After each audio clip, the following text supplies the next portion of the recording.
It was supposed to be a simple family gathering, one of those warm barbecues that are so familiar, so ordinary, yet so full of memories.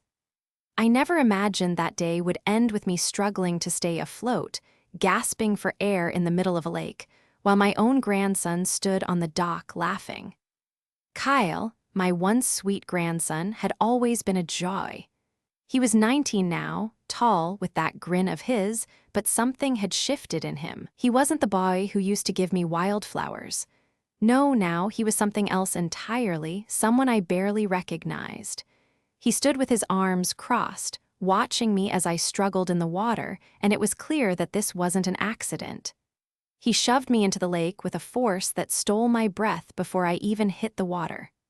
"Come on, Grandma, let's see if you can swim like you used to," he said, his voice dripping with mockery. Then, cold hands on my back, a shove, and I was falling. The water rushed up to meet me, the shock of it stealing all the air from my lungs. I hadn't swum in over 30 years, not since I had surgery and the doctor told me to avoid the risk of it.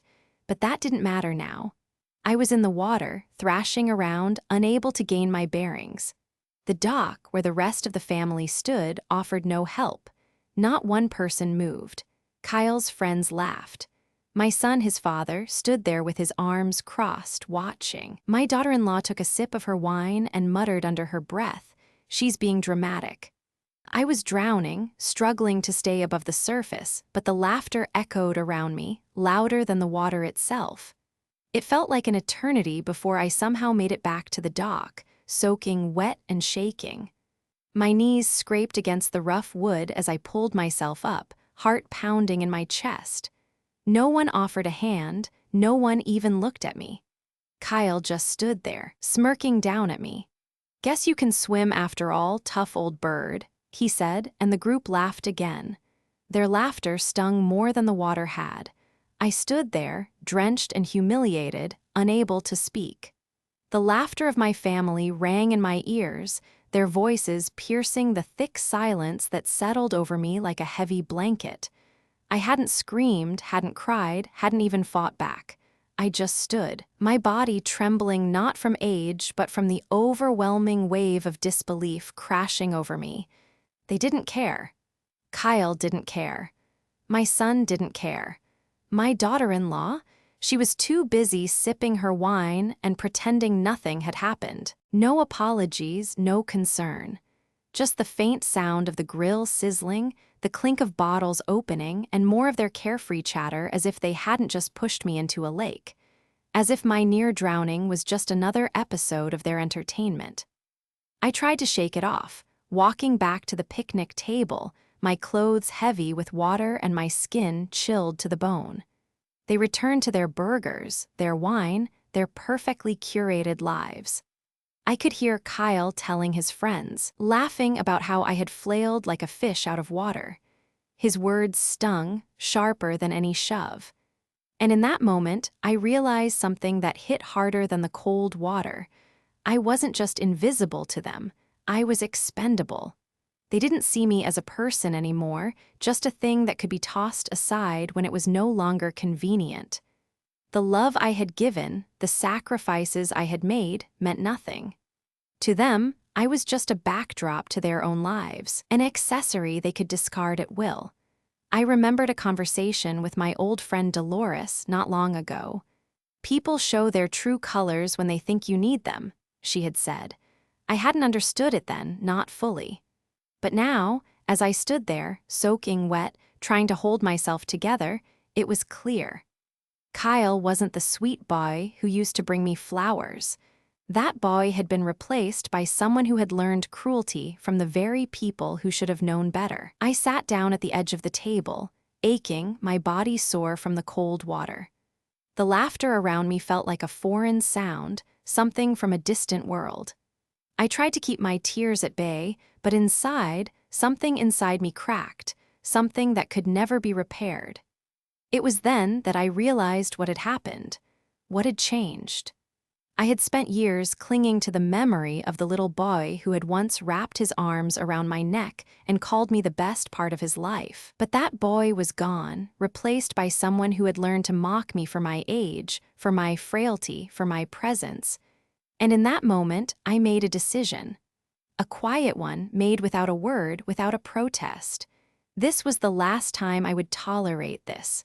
This was the last time I would let them treat me like this. I wasn't just drying off from the cold water of that lake. I was drying off from years of their neglect, their disregard, their cruelty. I left the picnic table, still dripping wet, and headed back to the house. The air felt colder now, though the sun still hung high in the sky. I could feel their eyes on me, but I didn't turn around. I couldn't bring myself to look at them anymore, not after what had just happened. I stepped inside the kitchen, my body shivering, my knees still raw from scraping against the dock. My heart thudded painfully in my chest, but I didn't let it show.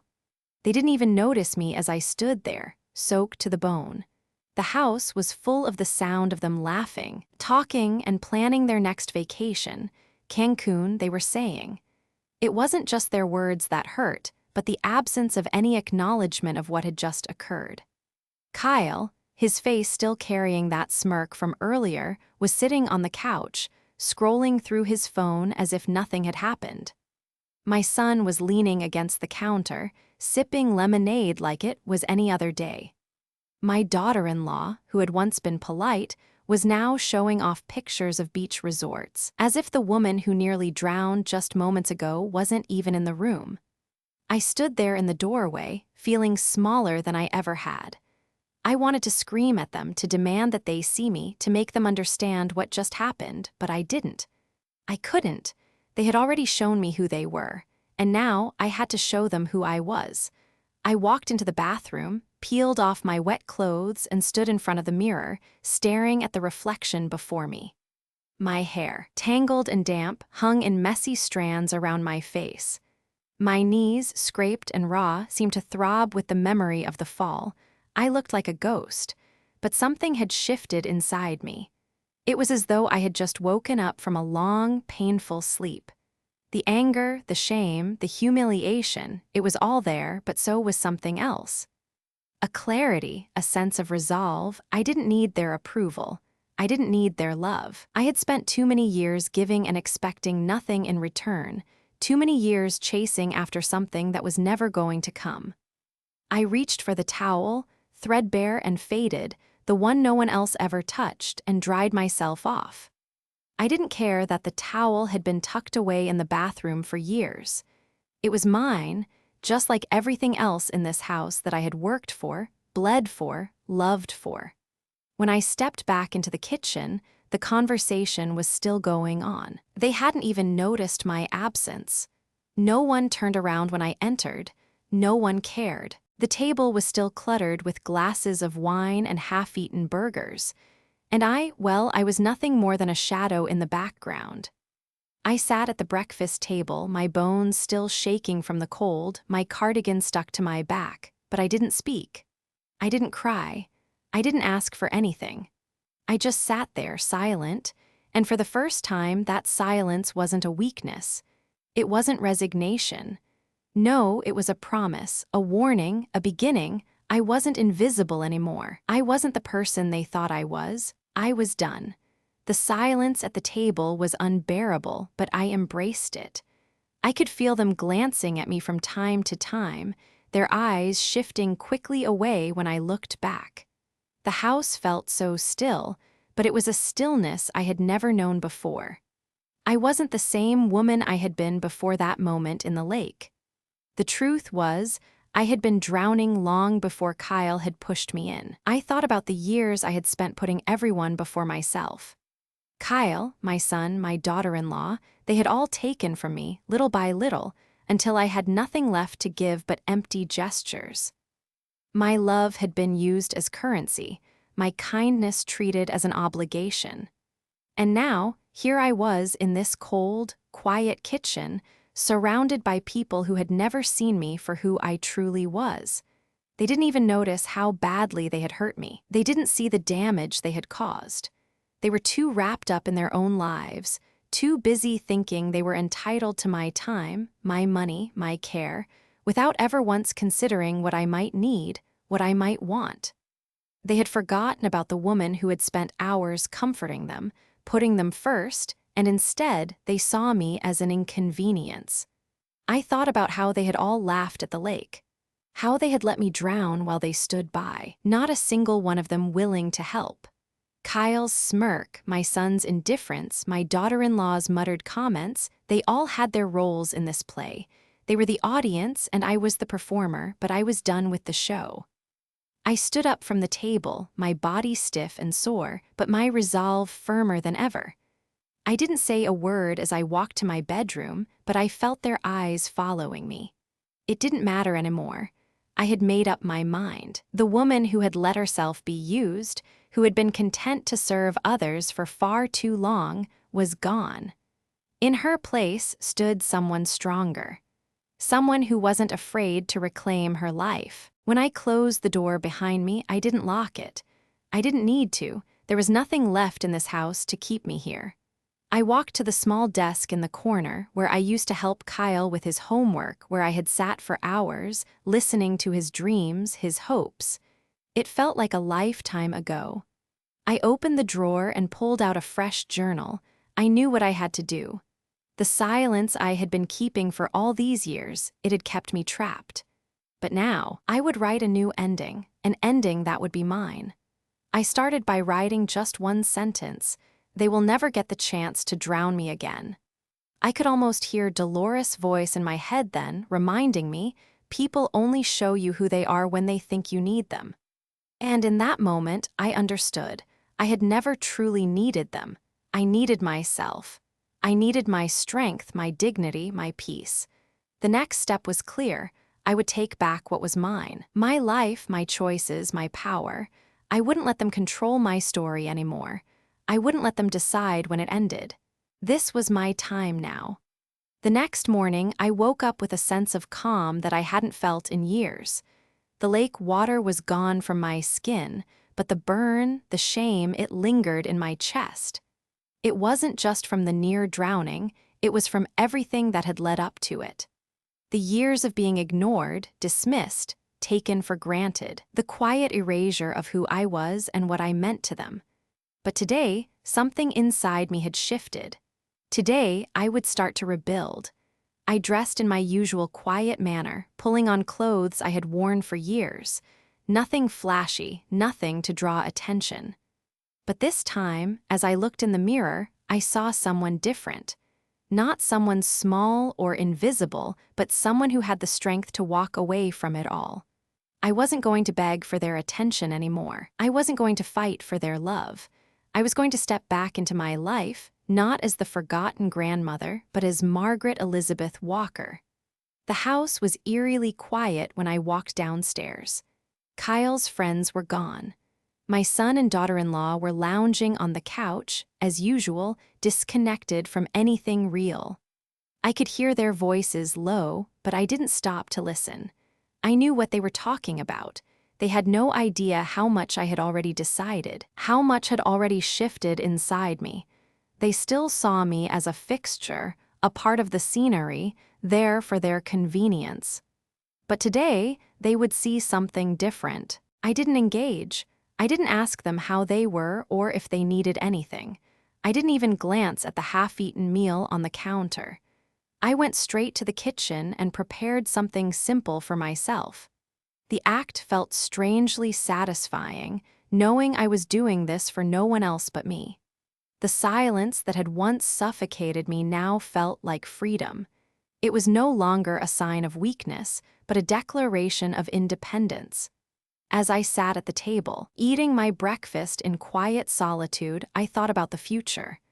I had spent so many years thinking about their needs, their wants, and their comfort.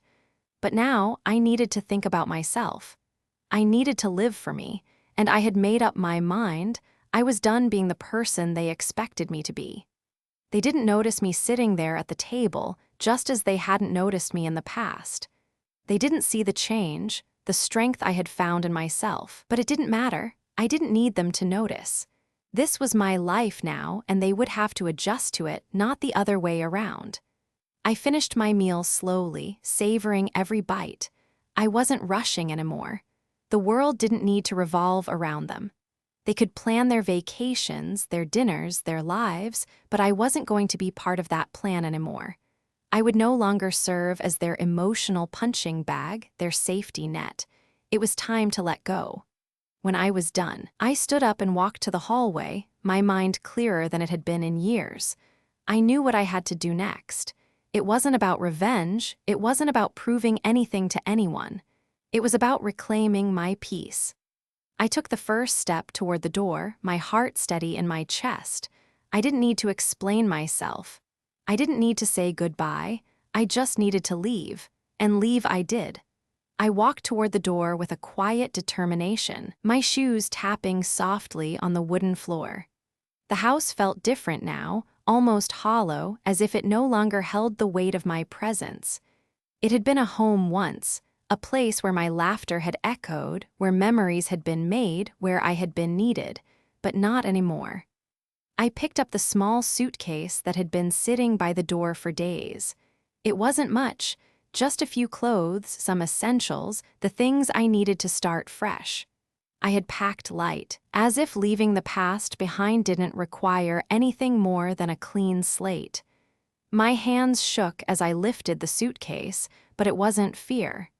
It was something else, a mix of relief and regret. I looked around one last time at the house, at the empty space where I had once been the center of attention, and now I was simply gone. No one had asked where I was going. No one cared enough to even pretend to be concerned. They didn't notice my absence. I had become invisible in their eyes long before I had walked out the door. I stepped outside, the cool morning air hitting my skin. The world seemed still, but I could feel a sense of freedom rising within me. I didn't look back. I didn't need to. I had already left that life behind. Dolores was waiting for me in her car, parked across the street, the engine running softly. I could see her silhouette through the windshield, and when she saw me approach, she gave me a nod of approval. There was no need for words. She knew. She always knew. I climbed into the passenger seat, and we drove away without another glance at the house. The landscape outside the car window passed by, but I felt no longing, no regret. The road ahead was all that mattered now. Dolores didn't ask me how I was feeling. She didn't need to. She simply handed me a coffee from the cup holder, a quiet gesture of support. "We're doing this, Margaret. It's time." I smiled, the first real smile in weeks. For the first time in a long time, I felt a flicker of hope, a small spark that had been hidden beneath layers of hurt and frustration. I wasn't running away. I was running toward something new, something real. As the miles passed, I let the weight of the past begin to slip away. With every turn, every mile, I felt lighter. This wasn't just an escape, it was my rebirth. I wasn't just leaving a house behind, I was leaving a version of myself that had been defined by their needs, their expectations. I wasn't just Margaret Elizabeth Walker anymore. I was a woman who had found her voice, her strength, and her freedom. And I wasn't going to let anyone take that away from me again. The drive was peaceful, the kind of silence that felt earned, not forced. Dolores kept her eyes on the road, but I could feel her steady presence beside me, as if she understood the weight I was carrying. The tension in my body slowly started to ease, replaced by a quiet sense of accomplishment.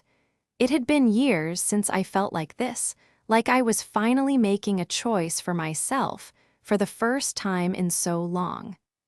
I had walked away from the family that had drained me, from the people who had no idea what it meant to truly see me. The sun began to rise higher in the sky as we reached the edge of town. It was a quiet drive, with no distractions except the steady hum of the engine and the occasional soft rustling of trees lining the road. I looked out the window, watching the world change as we drove farther from the house, farther from the life I had spent so long trying to make work. "We're almost there," Dolores said, breaking the silence. Her voice was soft but sure as always. I nodded, though I hadn't asked where we were going. It didn't matter. I wasn't worried. For the first time in what felt like a lifetime, I was letting go of control. I didn't need to have everything planned. I didn't need their approval, their validation, or their love. I had enough of my own. The small town we drove into was nothing like the busy, bustling city life I had known. It was quiet, peaceful. The houses were set back from the street, each one surrounded by small gardens and trees. As we turned down a street lined with colorful flower beds, I could feel something stir inside me. I wasn't sure what it was yet, but it felt like the first breath I'd taken in years. We pulled up to a modest house at the end of the street. It wasn't anything fancy, but it had a warmth about it, an unspoken promise of peace. Dolores parked in the driveway, and for a moment, neither of us moved. The weight of the past, of everything that had happened in the last few days, seemed to settle over me once again, but it wasn't the crushing weight it had been before. It was lighter now, manageable. "This is it," Dolores said, as if she were reading my thoughts. "Silver Pines. It's quiet, just like you wanted, and no one here will ask you to prove your worth."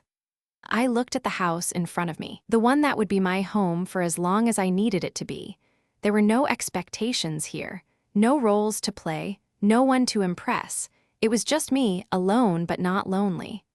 I stepped out of the car, my feet sinking slightly into the soft grass of the front yard. The house was simple, small, but welcoming. I could hear the faint sound of birds chirping in the distance, the soft rustle of leaves in the wind. The world felt different here, as if everything had slowed down just for me. Dolores followed me to the door and opened it with a soft click. It wasn't grand, but it was clean and smelled like fresh air. The walls were bare, the floors polished wood. It was the kind of place where you could breathe easily, where you could settle into yourself without fear of being judged or pushed aside. I took a step inside and felt the warmth of the space embrace me. It wasn't much, but it was enough, and for the first time in a long time, I felt at home. "Go ahead, take a look around," Dolores said, gesturing to the small but cozy living room. "You deserve this, Margaret. You deserve to find peace." I nodded, my heart finally at ease. I could feel the weight of everything that had been building for so long lift off me, piece by piece. This was my time. I wasn't going to be invisible anymore. I took a deep breath and walked further into the house, my fingers brushing against the furniture as if I were testing it, making sure it was real. There was a small bookshelf in the corner, a comfortable chair by the window. It was all so simple, but it was exactly what I needed. I wasn't going to be anyone's burden here. I wasn't going to play the role of the forgotten grandmother. This was my new life, and no one was going to take it from me. I spent the next few days settling into my new life, adjusting to the quiet rhythm of Silver Pines. There were no bustling family gatherings here, no distractions of the past.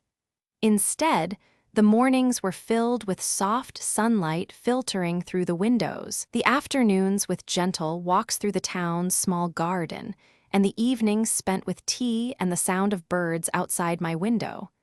I was beginning to feel a peace I hadn't known in years. The community here was different too. The people were kind, but not overly familiar, and that was exactly what I needed.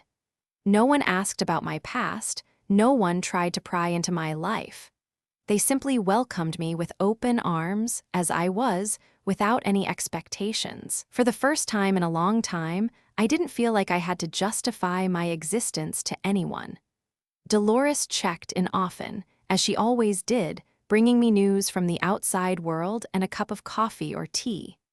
Her visits were a steady comfort, a reminder that I wasn't truly alone. We'd sit for hours, talking about anything and everything, and sometimes nothing at all. I'd tell her stories from the past, tales of my life before the family had started to drift away, and she'd listen with that quiet understanding in her eyes, as if she'd always known I'd get here, to this place of peace eventually. One afternoon, Dolores suggested I take a walk to the garden where a few of the other residents had begun planting vegetables. It seemed like a small, simple thing, but to me, it felt like a new beginning. The soil, the plants, the promise of growth, it was symbolic. Just like me, the garden was starting fresh. As I knelt down to help plant a few seeds, I realized something profound. I was no longer just surviving.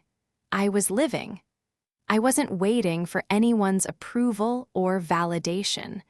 I was finally in control of my own story. I couldn't help but smile as I pressed my hands into the earth, feeling the warmth of the soil, the life that it held.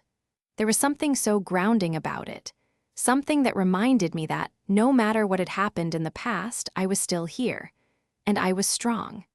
That evening, Dolores came by as usual, but this time I had something to share.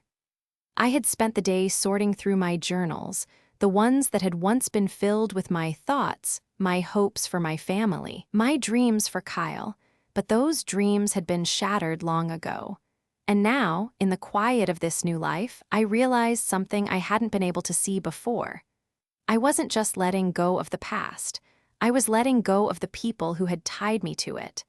The ones who had drained me, dismissed me, and used me for their own gain. They had never seen me for who I truly was. They had never truly loved me. I had spent so long trying to be everything for them, hoping they would love me back, hoping they would see my worth. But I wasn't going to wait for that anymore. I had given enough. Now I was giving to myself, and that felt like the most powerful thing I'd done in years. Dolores, I said as we sat together with tea, I've made a decision. I'm not going to let them control my story anymore. I'm not going to keep giving and giving, hoping one day they'll recognize it. I'm done with that. I'm choosing peace now. I'm choosing myself. She smiled softly, reaching across the table to squeeze my hand. You've always had this strength, Margaret. You just needed to remember it. I nodded, feeling a quiet sense of pride welling up in my chest.